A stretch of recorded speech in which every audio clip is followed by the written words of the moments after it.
Welcome to The Explainer. Today we're diving into a massive question, using Yuval Noah Harari's incredible book Sapiens as our guide.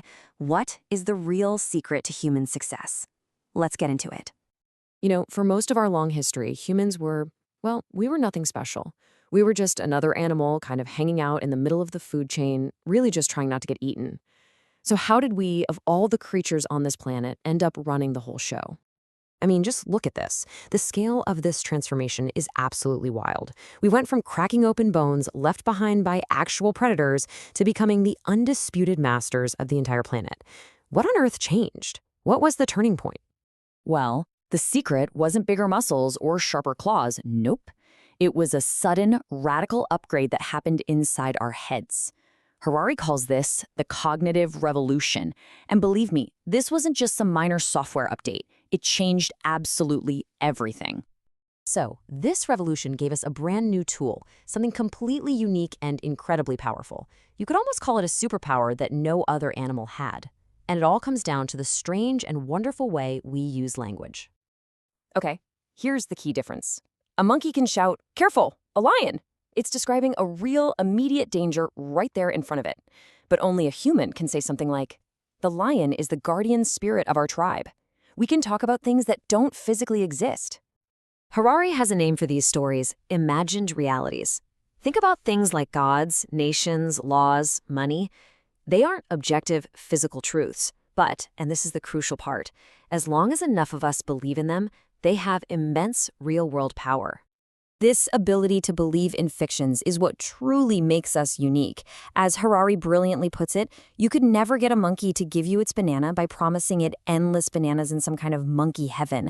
And yet, that exact kind of promise is the foundation of countless human religions and ideologies.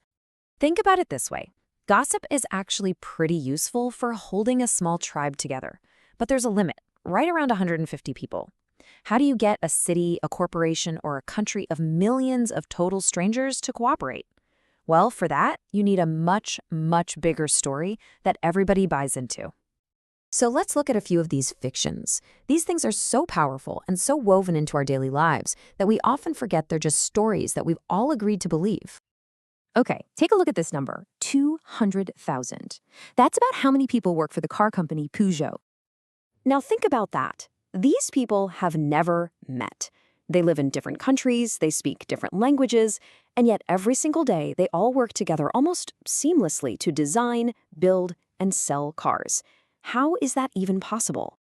The answer is they all believe in the story of Peugeot. Not the physical cars or the factories, but the company itself, which is just a legal fiction. It's an imagined reality that exists only in our collective minds. It doesn't have a body, but it can own property, sue people, and hire thousands of employees. It's just a story. And before we got really good at telling these big stories, something as simple as trade was a complete logistical nightmare. A barter system only works if you have what Harari calls a coincidence of wants. The apple farmer needs shoes, but the shoemaker doesn't want apples. It gets impossibly complicated really, really fast. This massive problem was solved by our greatest story of all: money. A dollar bill is just a piece of paper. It has no real value. Its power comes from the fact that billions of strangers have collective trust in it. We accept it because we trust that everyone else will too. It's a system of pure trust. And here's the big takeaway. This invisible world that we all live in, a world of nations, of corporations, of legal systems, and human rights, it's built entirely on these shared myths.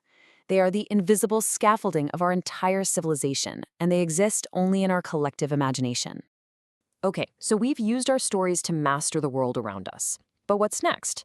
Well, now we're turning that incredible power inward.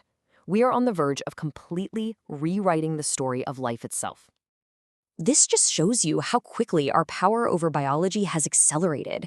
For thousands of years, we did pretty simple stuff, like castrating oxen or selectively breeding corn. But today, we are playing in a totally different league, creating glow-in-the-dark rabbits by splicing in jellyfish genes and literally merging our bodies with machines. This is a really big deal. For the first time in the 4-billion-year history of life on this planet, evolution is no longer just a game of chance. It's being guided by intelligent design, our intelligent design. We are literally taking the controls away from natural selection. And the next step is even more profound.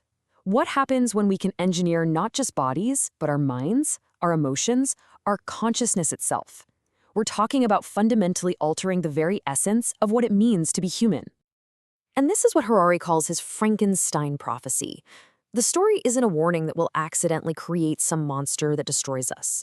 No, the prophecy is that we will intentionally use our science to end Homo sapiens and replace ourselves with something new, something else. And that's where we're going to end it. The shared stories that allowed us to conquer the world now give us the power to rewrite the rules of life. And Harari leaves us with this deeply unsettling question. We now have the power of gods, but do we have the wisdom and responsibility to match? Is there anything more dangerous than gods who don't know what they want?